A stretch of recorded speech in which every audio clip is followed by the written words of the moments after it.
and welcome. In this section you will learn how to design online game that you on your phone and your friend from his phone you could play Tic Tac Toe online. For example, this phone, Leia want to play with Jenna.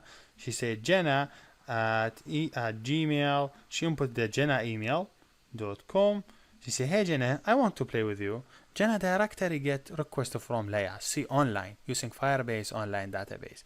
When Jenna accept the game, they could start playing the game. So for example, this one select O, Jenna directly see the O. When Jenna select X, Leia directly see the X. They could play in real time.